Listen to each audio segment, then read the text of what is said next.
देखिए गाइस, आज मैं आपके लिए लेके आया हूँ 8 एक्सेल फॉर्मूलाज जिनकी मदद से आप अपनी मैथ्स की कैलकुलेशन चुटकियों में कर सकते हैं और बचा सकते हैं अपना कीमती टाइम।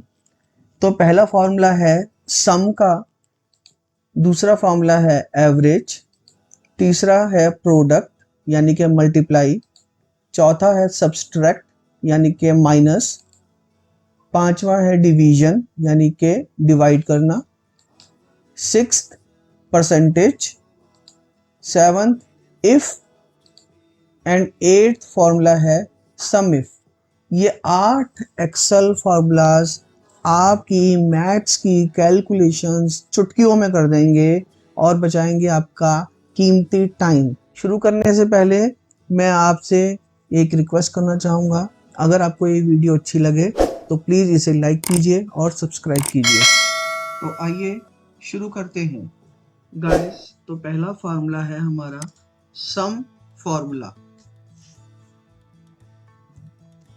ये हमारी एक टेबल है। मान लीजिए अगर हमें टेबल 1 में जो डेटा है और टेबल 2 में जो डेटा है उसका सम करना है यानी कि एडिशन करना है, तो कैसे करेंगे? उसके लिए फॉर्मूला है equals to SUM sum bracket open. अब हम यहाँ से नंबर 1 रेंज दे देंगे C2 कॉमा D2। अब हम एंटर कर देंगे और नीचे इसको ड्रैग कर देंगे। अब आप देख सकते हैं कि इस फॉर्मूले ने टेबल 1 और टेबल 2 की वैल्यूज का सम कर दिया है, यानी कि 3 + 7 = 10, 5 + 8 = 13, 7 + 9 = 16। और अगर मुझे इसका ग्रैंड सम करना है तो मैं नीचे जाके SUM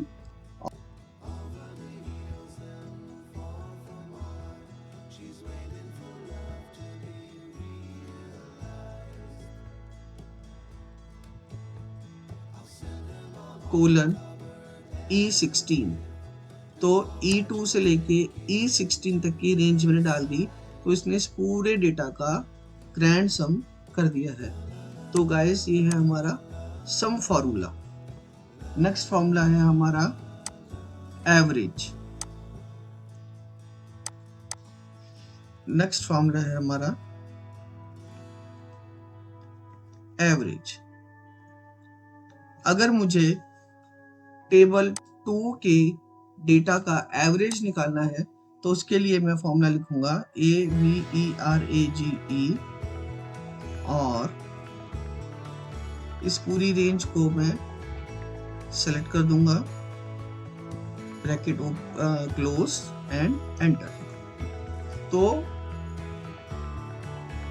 यहाँ पे जो वैल्यू आई है वो इस पूरे डेटा का एवरेज है। हम अगर इसको मैन्युअली भी करना चाहें तो एवरेज जब हम निकालते हैं तो हम क्या करते हैं, हम पहले इस पूरे डेटा को प्लस करेंगे यानी कि इसका सम करेंगे। अगर हम सम करते हैं तो इसका सम आता है 83।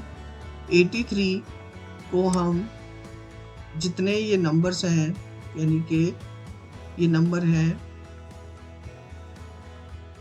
15, 1 2 3 4 5 6 7 8 9 10 11 12 13 14 15। अब मैं इसको 83 को 15 से डिवाइड करूंगा तो इसका आंसर आएगा 5.53333। तो ये हमारा एवरेज का फॉर्मूला है। यानी कि अगर हम इसको मैन्युअली करते तो पहले हमें इसका सम करना पड़ेगा, फिर उसके बाद में जितने भी ये नंबर्स हैं उसके बाद इसको डिवाइड करना पड़ेगा। इस सारी मेहनत से बचने के लिए सीधा हमने यहाँ पे एवरेज का फॉर्मूला लगा दिया। और जैसे कि मैं ये इसको मैन्युअली काउंट कर रहा था, तो इसको मैन्युअली काउंट करने की भी ज़रूरत नहीं है, उसके लिए भी एक अलग से फॉर्मूला आता है। अगर मैं इसको COUNT काउंट और यहाँ पे एक रेंज दे दूंगा 725 ब्रैकेट क्लोज एंड एंटर। तो यहाँ पे मुझे बता देगा कि कितने नंबर्स हैं। तो मुझे मैनुअली एक एक नंबर को काउंट करने की जरूरत नहीं है, मैं काउंट फॉर्मूला लगा के भी काउंट कर सकता था। नेक्स्ट फॉर्मूला आता है हमारा प्रोडक्ट। गाइस, अगर मुझे टेबल 1 की वैल्यू और टेबल 2 की वैल्यू को मल्टीप्लाई करना है तो उसके लिए फॉर्मूला है प्रोडक्ट नंबर 1 सेलेक्ट कर लेंगे C2 एंड जो नंबर 2 की वैल्यू है उसमें हम रेंज डाल देंगे D2। तो 3 × 7 = 21। जब हम इसको ड्रैग करेंगे तो ये सारी वैल्यूज का इसने यहाँ पे मल्टीप्लाई कर दिया। 5 × 8 = 40, 7 × 9 = 63, 54 × 5 = 270। तो यहाँ पे ये प्रोडक्ट का फॉर्मूला काम करता है जो कि हमारे सेल्स की वैल्यू को मल्टीप्लाई कर देता है। तो नेक्स्ट फॉर्मूले पे हम आते हैं। नेक्स्ट फॉर्मूला है हमारा सब्सट्रैक्ट। अगर मुझे टेबल 1 की वैल्यू में से टेबल 2 की वैल्यू को माइनस करना है तो उसके फॉर्मूला होता है, मैं सिंपल जाके सेल सेलेक्ट कर लूँगा और माइनस, अगर मुझे 3 में से 7 माइनस करना है तो मैं C2 - D2 सेलेक्ट करके एंटर कर दूंगा।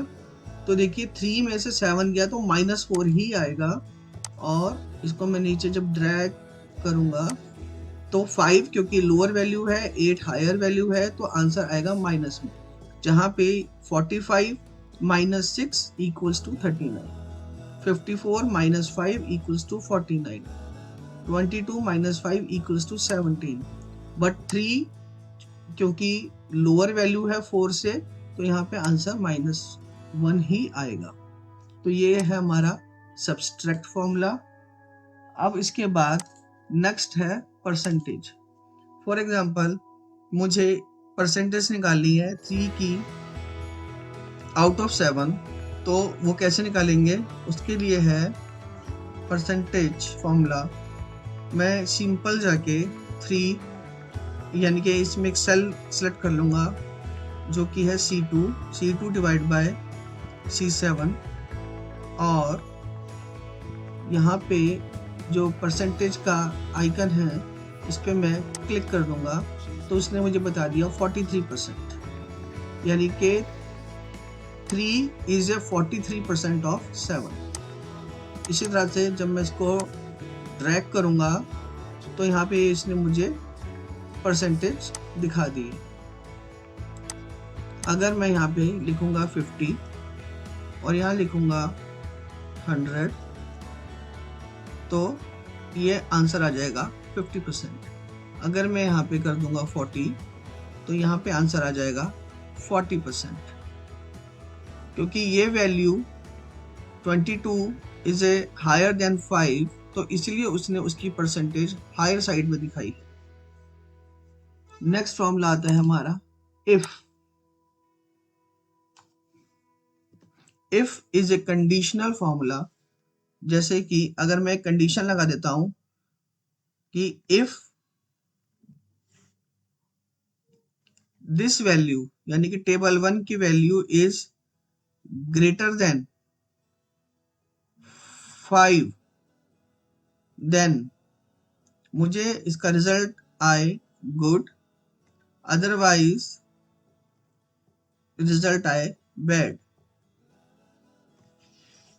तो 3 लोअर है 5 से, तो इसलिए इसने यहाँ पे मुझे रिजल्ट दिया बैड। लेकिन जब मैं इसको ड्रॉप डाउन करूंगा तो यहाँ पे 5 है bad, 7 is a greater than 5, तो इसलिए उसने मुझे रिजल्ट दे दिया गुड। अगेन यहाँ पे 4 इज ए लेसर देन 5, तो रिजल्ट आया बैड। तो यहाँ मैंने कंडीशन दी थी if C2 is greater than 5 then I want good, otherwise I want bad. तो यहाँ पे आप देख रहे हैं यहाँ पे 5 है और बैड आ रहा है क्योंकि मैंने यहाँ पे कंडीशन दी है ग्रेटर देन 5। अगर मैं इसको equals to and greater than 5 करूँगा तो ये मेरी 5 की वैल्यू को भी गुड शो करेगा। तो आई होप आपको समझ में आया होगा कि इफ फॉर्मूला कैसे काम करता है।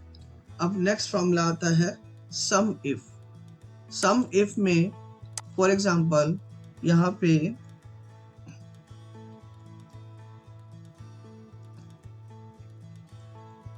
ये एक पर्टिकुलर है ए और मैंने इधर लगाया सम इफ। सम इफ में जाके मैं एक रेंज देता हूं जो कि है ये पर्टिकुलर। उसके बाद में नेक्स्ट मेरे से पूछता है क्राइटेरिया। क्राइटेरिया में लिख देता हूं ए कॉमा। उसके बाद वो मेरे से पूछता है सम रेंज। तो अगर मुझे इस टेबल में से वैल्यू लेनी है तो मैं यहाँ पे रेंज दे देता हूँ ये और कर देता हूँ एंटर।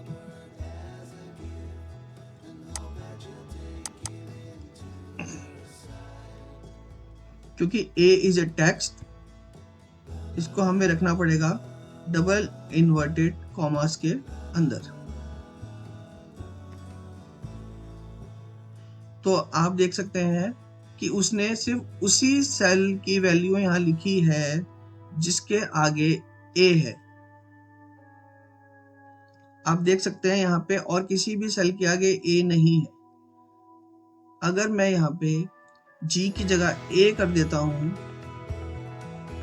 तो इसकी वैल्यू जो 4 थी और यहाँ पे A की वैल्यू 3 थी, यानी कि 4 + 3 7, तो यहाँ पे ऑटोमेटिकली आंसर आ गया 7। अगर मैं C की जगह भी A कर देता हूँ तो 7 + 7 14 होना चाहिए। जैसे ही मैं इसको A करूँगा और एंटर करूँगा यहाँ पे आंसर आ जाएगा 14।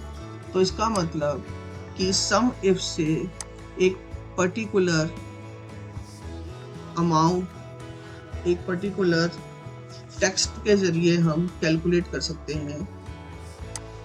तो ये थे हमारे 8 फॉर्मूलाज।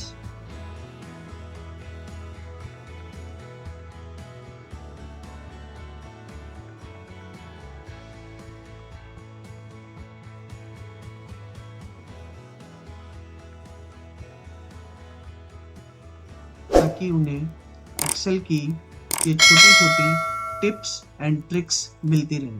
धन्यवाद।